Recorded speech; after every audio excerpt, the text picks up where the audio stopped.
What good is recovery gear if you don't know how to use it? Today we're going to intentionally get our expedition truck stuck in the snow so that we can test out our new recovery gear. We are out here to practice, so when the time comes that we actually get stuck in the real world, we have the tools and the experience to get ourselves out safely.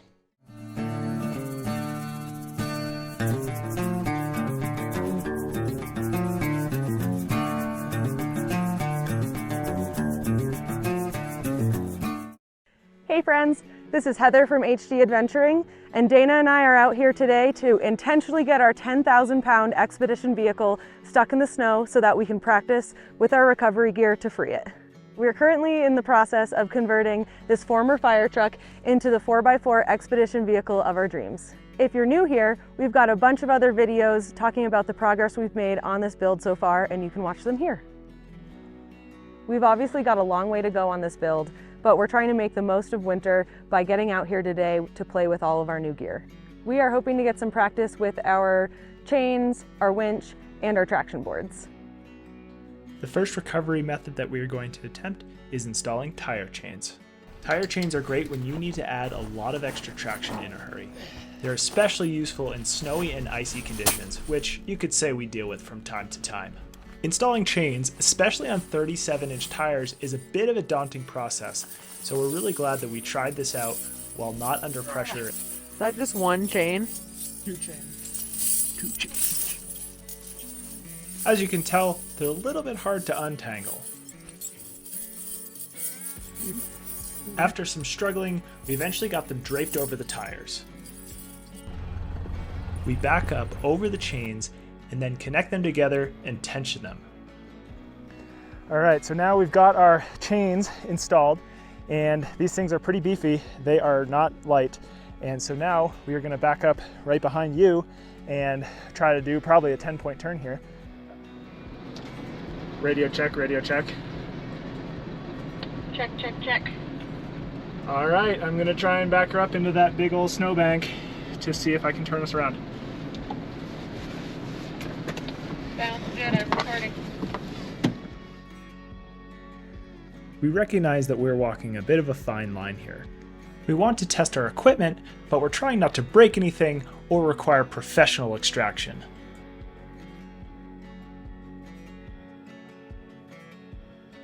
We take it slow at first, and then I get a little overzealous on the throttle and get us buried up to the axles. But we were amazed at how much traction these chains gave us and how surprisingly easy it was to just pull ourselves right out.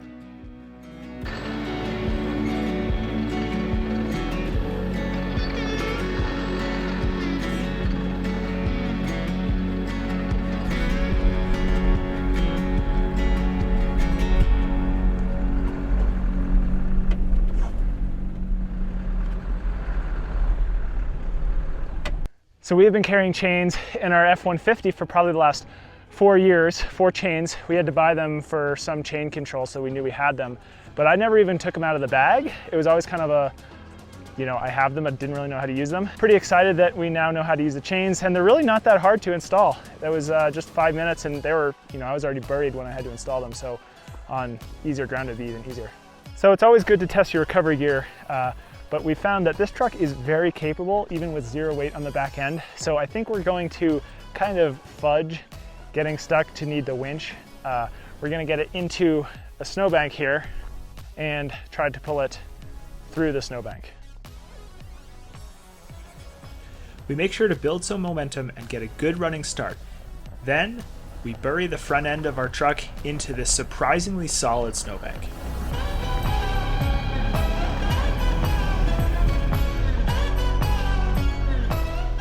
Heather, I think we're stuck. I think we look sufficiently stuck.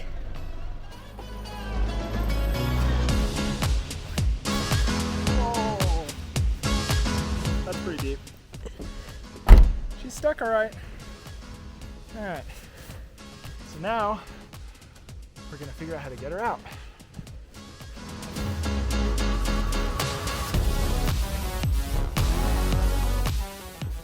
We pull the majority of the winch cable out as we've read that this will give us the most power out of our winch. Also, the tree is about that far away. While getting the tree saver set up, I do a little bit more research into the depth of the snowpack in Durango.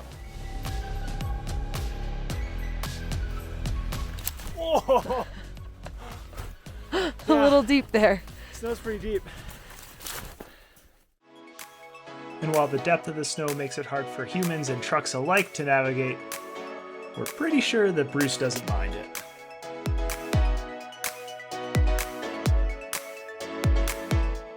But back to the task at hand. Let's get this truck out.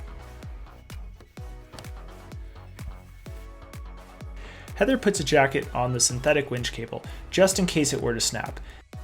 A damper like this would absorb some of the energy and keep the cable from going back into the cab on failure. The game plan was to gain tension on the line and then clear all humans and animals out of the danger zone. But the winch was just spinning and wouldn't actually tension.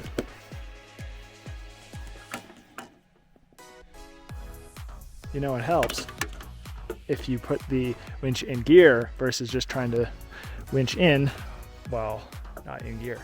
Now we're in gear. There we go. All right.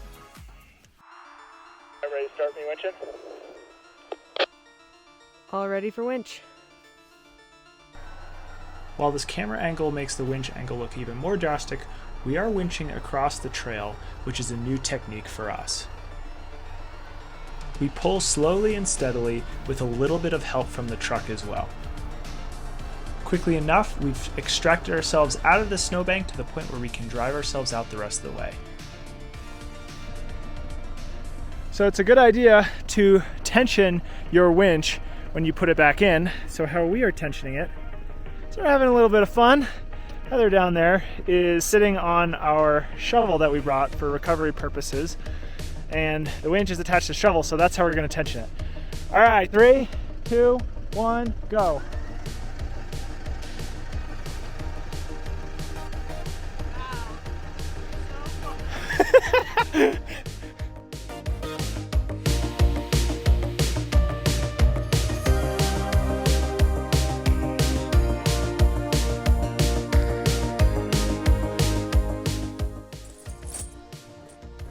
We strip the tires of their chains and get ready for the final event.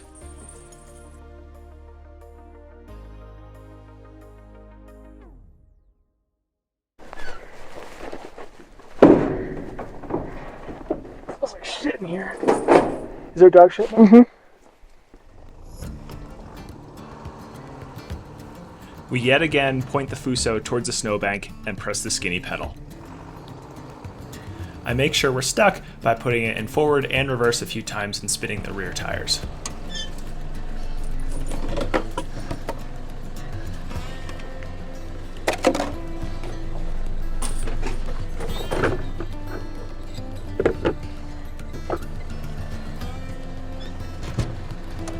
So a lot of people swear by Max Tracks. These are some Amazon brand that we've been using for years. They hold up decently well. We have broken one, but it was probably our fault. It was really cold and they sent us new ones for free. So we've been sticking with them. So we'll give them a try here.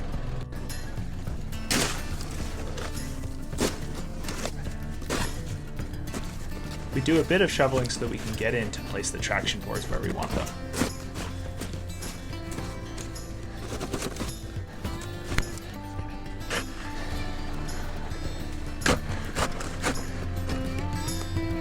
All right.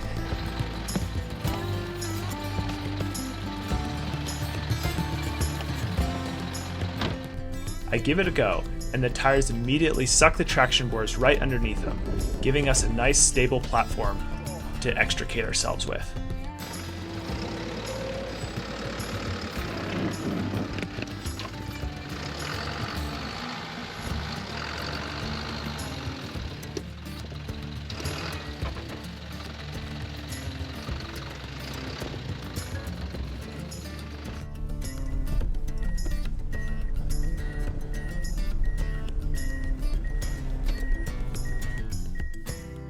As I drive the truck back down the mountain, I have a chance to reflect. Pretty happy with how everything performed today. The truck performed great, as it often does. Yeah, this thing is just so capable, amazingly capable. So Happy with our progress so far. Excited to get the box on eventually. If you enjoyed this video today, we ask that you consider hammering that subscribe button and maybe even turning on notifications to stay up to date on future overland and adventure content. We also have a video explaining all the modifications we've done to our truck so far below that we think you'll really enjoy. Thanks.